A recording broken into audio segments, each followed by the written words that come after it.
Hey y'all, good morning. While I am doing my full-time job as a medical surgical coder, I have YouTube in the background and I've been learning about how to divide up. Well, I already knew about dividing up plants, but how to propagate plants and make clones. And then I was listening to some of my favorite homesteaders, and one of them is Patera at Appalachia's Homestead, which is Appalachia.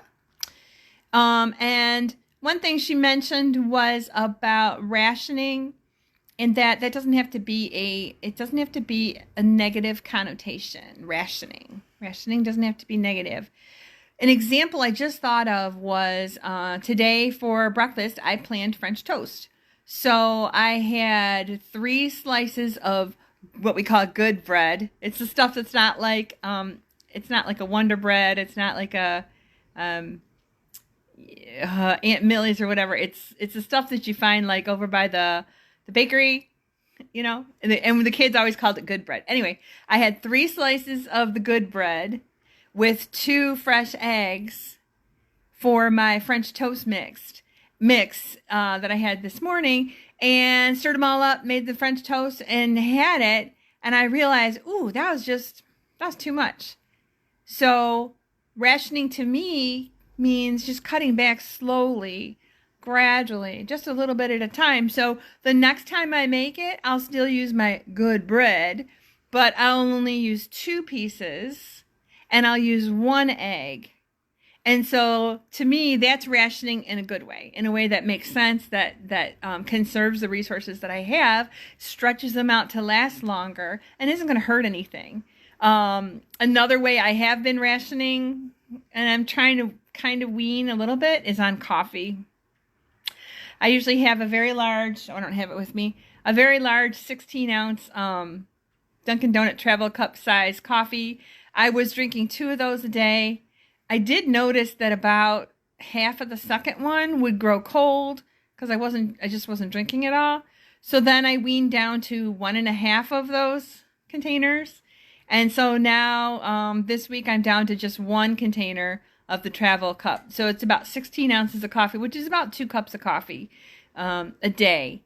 And it also will then keep my coffee supply going longer. And I get enough caffeine that I'm feeling more awake, but I'm not jittery, It's throwing my husband off though, because he's the one who usually makes the coffee in the morning. So I'm always like, don't waste it. So for me, I don't mind microwaving it and reheating it to drink whatever's left in the pot. Otherwise, he might just toss it all, whatever's left in the pot, down the drain and restart a whole new batch, which, if you go to a restaurant or a coffee shop or whatever, you expect fresh coffee. But for me, I don't mind microwave coffee because I don't drink it black. I usually have a little bit of flavored creamer. But for him, it's kind of thrown off his mojo a little bit. So bless his heart. Pray for him.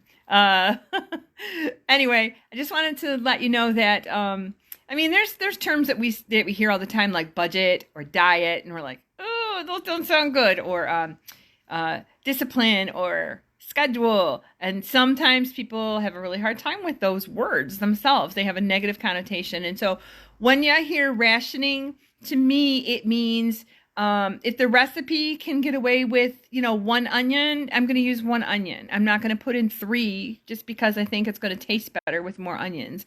So anyway, just want to let you know,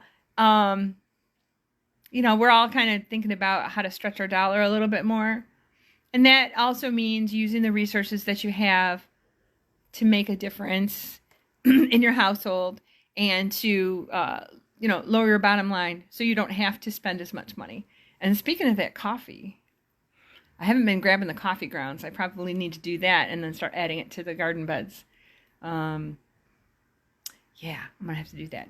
Anyway, rationing, it doesn't have to be a dirty word. I just wanted to say that real quick. Love you guys. It's a super rainy, cool, overcast day, but that's okay because I've got to work 10 hours at my regular job. So I love you guys. Talk to you later. Bye.